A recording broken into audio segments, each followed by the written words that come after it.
Bom, ajeitando a voz, ajeitando aqui os telefones. Vamos começar a nossa live. Quem for chegando, por favor, já me diz se o áudio tá bom, se a imagem tá boa. Esse domingo lindo que amanheceu hoje, o sol tá divino, tá gostoso para passear, tá divertido. Então, vamos aquecendo. Confesso que eu tô um pouco nervosa, tô um pouco ansiosa. É a primeira vez, né, que eu trago esse tema aqui para nossa live. Eu quero começar contando para vocês um pouquinho da história, dizendo como é que começou essa ideia do projeto Cultivando Sementes. É uma história tão bonita, tão agradável. Tô bem ansiosa, assim, louca para dividir com vocês. Então, me diz aí, pessoal, como é que tá o áudio? Tá bacana? A imagem tá boa? Me fala. Fala pra ver se eu tenho que arrumar alguma coisa, se a gente já pode começar. Deixa eu ver aqui como é que estão as informações. Acho que tá tudo certinho, né? Então, o projeto Cultivando Sementes começou mais ou menos um ano atrás, porque eu vinha, né, de um mundo corporativo onde eu já não tinha mais aquele sentimento de felicidade, aquele sentimento de crescer, aquela expectativa. Era casa, trabalho, trabalho, casa. De vez em quando surgia a oportunidade de fazer um curso, de estudar, mas eu não conseguia aplicar tudo aquilo. Eu me sentia muito amarrada, muito presa. Então, com aquela crise toda, né, ocorrendo lá por 2017, 2018, eu decidi que na primeira oportunidade que eu tivesse, eu ia me dedicar a construir um sonho, a construir uma estrada, a aplicar todo o meu potencial, a aplicar aquilo que eu realmente queria fazer.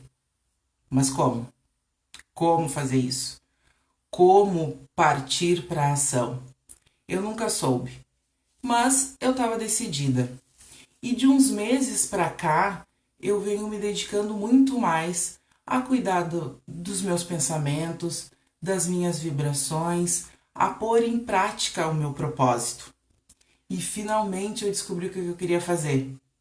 Foi quando surgiu o projeto Cultivando Sementes, com a intenção de levar conhecimento, de agregar valor, de ajudar pessoas.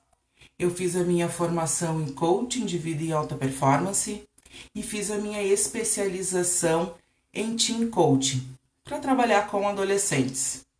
E aí o mundo inteiro se abriu. O mundo inteiro de possibilidades e opções se abriu à minha frente. Eu comecei a ir para as escolas, eu comecei a levar conhecimento para os adolescentes, eu comecei a compartilhar tudo aquilo que eu sabia e que eu sei que faz diferença na vida deles. A gente começou com assuntos como procrastinação. Já viram um adolescente falando de procrastinação? Imagina a reação deles quando eu cheguei com esse tema numa sala de aula. Foi fantástico. Eles começaram a perceber o quanto procrastinam, o quanto deixam a vida para depois. A gente tem o tema de educando para autonomia, enfim, são muitas opções. E nesse trabalho com os adolescentes, eu pude perceber que, na verdade, eu não pude perceber, eu pude confirmar que eles repetem os padrões dos seus cuidadores. Lembra quando a gente fala que a gente é o exemplo para o nosso adolescente ou para a nossa criança?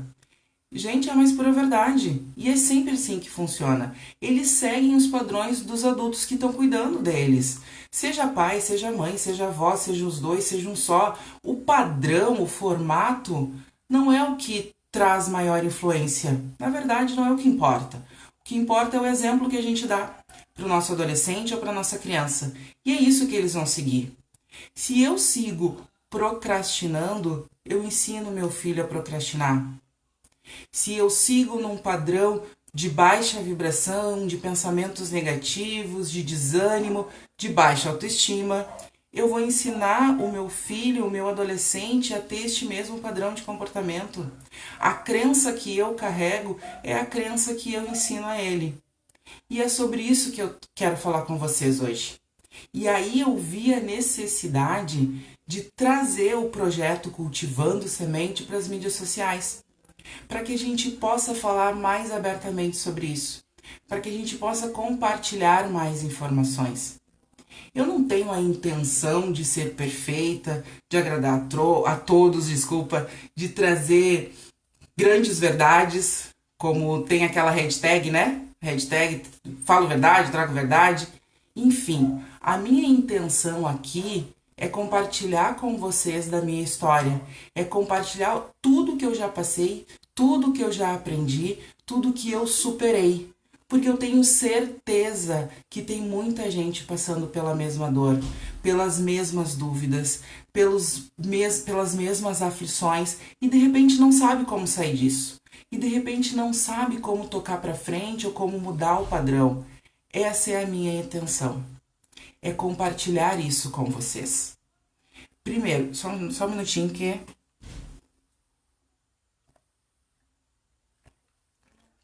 Toma uma aguinha, né?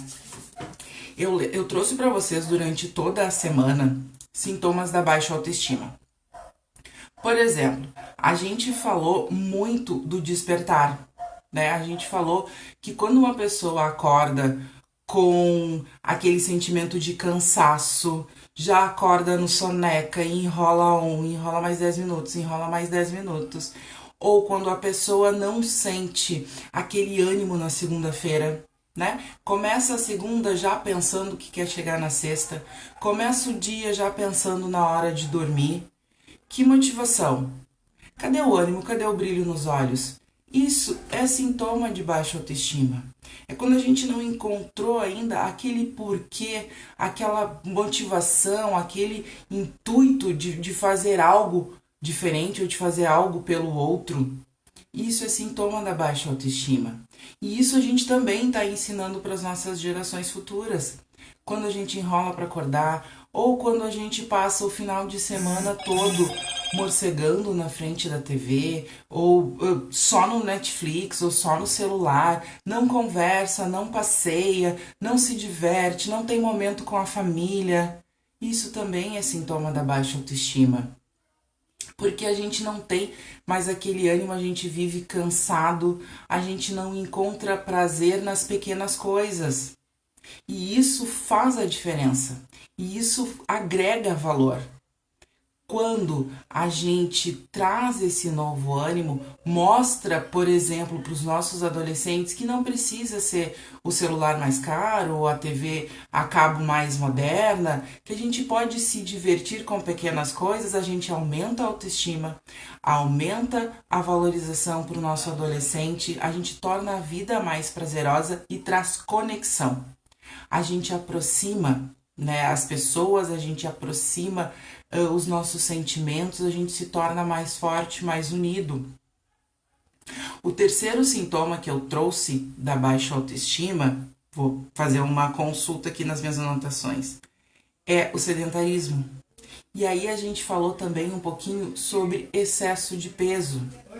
E aqui eu quero contar uma coisa para vocês muito importante para mim. Quando eu era mais jovem, quando eu era bem adolescente ali, nos meus 16, 17 anos, eu era extremamente ciumenta. Pensa numa pessoa muito ciumenta. Eu tinha pânico a cada 5 minutos de atraso, eu tinha excesso de raiva, eu não era uma pessoa que era benquista ou convidada para estar na roda de amigos, porque eu sempre dava problemas. O que é isso, né? Isso é manifestação de uma insegurança. É uma pessoa insegura, eu era uma pessoa que não via os meus pontos fortes, eu não via as minhas qualidades. Então isso se manifestava através do meu ciúme. Toda esta insegurança, toda essa incerteza, essa raiva sem explicação, eu manifestava através dos ciúmes. Então eu não tinha um relacionamento saudável. E não por culpa de outras pessoas, mas porque eu não conseguia ver em mim todo aquele valor, todo aquele potencial que eu tinha. E isso durou anos, vou nem contar pra vocês. Mas foi durante muito tempo. Até que eu percebi que isso era muito cansativo, que era muito desgastante, né? Viver preocupado com o que o outro tá fazendo, viver insegura, viver procurando desculpas, procurando motivos, procurando briga. Era muito desgastante. Eu queria um outro tipo de vida. Então, aos poucos, eu fui mascarando, vou ser sincera, eu fui mascarando essa minha insegurança. E aí eu deixei de ser aquela pessoa ciumenta ou aquela pessoa pegajosa ou aquele adolescente surtado e eu desenvolvi uma compulsão alimentar. Por que eu tô dizendo isso pra vocês? Porque eu troquei de patologia, mas eu não sanei o problema. Eu só troquei, né? Eu saí de um sintoma extremo de baixa autoestima, que era a minha segurança, que era manifestada através do ciúme excessivo, e eu desenvolvi essa compulsão alimentar. Eu aumentei muito de peso, muito mesmo. Eu excedi o limite de peso porque eu não estava tratando o grande problema. Eu não estava tratando o meu emocional, eu não estava cuidando da minha autoestima, eu não estava cuidando da minha valorização. Eu estava me escondendo atrás de uma outra política e assim eu fui me perdendo, né? Eu fui me perdendo na questão. Então, quando a gente fala que o excesso de peso ele é sintoma da baixa autoestima, não são é aquele excesso de peso que te prejudica. É aquele excesso de peso que faz com que tu sinta vergonha. É aquele excesso de peso que faz com que tu te sinta mal, que tu não tenha disposição física, que tu não queira aparecer em fotos, que tu não queira compartilhar momentos com outras pessoas. Não são aqueles pneus, aquele pneuzinho a mais ou aquela pouca gordurinha. Quem determina isso é o teu íntimo. O meu peso ideal não é determinado pela tabela de IMC, ou pela mídia social, ou pelas revistas. O meu peso ideal é determinado por mim. É aquilo que faz com que eu me sinta bem, com que eu me sinta disposta, com que eu me sinta feliz, com aquele peso ideal que faça com que eu queira estar aqui na frente de uma câmera. Entende? Essa história é muito importante que eu compartilhe com vocês, porque eu só descobri isso quando eu comecei a tratar a minha autoestima, quando eu comecei a tratar da minha valorização, quando eu comecei a fazer coisas que realmente me faziam bem, quando eu comecei a fazer escolhas que me faziam bem, quando eu abandonei aquele padrão que eu preciso ser assim, eu preciso ser assado, ai, o que vão achar de mim? Ou não, eu não posso tirar foto porque eu estou muito gorda, porque eu sou muito grande, porque essa roupa não tá bonita, porque isso ou porque aquilo. Quando eu comecei a cuidar dos meus porquês, dos meus assuntos, daquilo que me faz bem, aí sim eu comecei a enxergar aquela Daisy. Eu comecei a enxergar aquela pessoa, aquela essência plena e maravilhosa que sempre existiu dentro de mim. E eu acho muito importante eu compartilhar isso com vocês, porque quem me conheceu alguns meses atrás não vê mais aquela pessoa em mim, né? Porque eu mudei e eu mudei porque eu quis ser uma pessoa melhor, eu quis buscar essa evolução, me entende? Eu tô acompanhando aqui os comentários, né, para ver se tem alguma dúvida, para ver se tem algo que eu possa contribuir. O pessoal tá dizendo sim, ciúmes são entraves, dificultam muito, né, a vida de quem sente e dos que com os quais o ciumento se relaciona. Gente, fantástico. É isso mesmo. O ciúmes dificultou tanto a minha adolescência. Eu poderia ter aproveitado tão mais, eu poderia ter vivido tão mais intensamente esse período mágico que é a adolescência. Gente, eu me apaixono por esse universo cada vez mais porque eu realmente acredito que a transformação do mundo, aquele mundo melhor que a gente busca, tá no adolescente, tá no jovem, né? É através do que a gente ensina para nossa juventude que o mundo vai ser melhor. Quando a gente conseguir deixar jovens melhores para o nosso mundo, ele vai refletir, o mundo será melhor. Então, eu achei muito, desculpa, nervosismo. Eu achei muito prudente trazer essa história para vocês porque ela marcou muito, né, a minha adolescência e principalmente o fato de eu ter sanado essa patologia e ter desenvolvido outra porque eu não estava cuidando da causa. Eu não estava cuidando da minha autoestima, né? Eu não via valor nisso, eu não tinha conhecimento sobre isso, então eu não sabia qual era o problema que estava acontecendo comigo.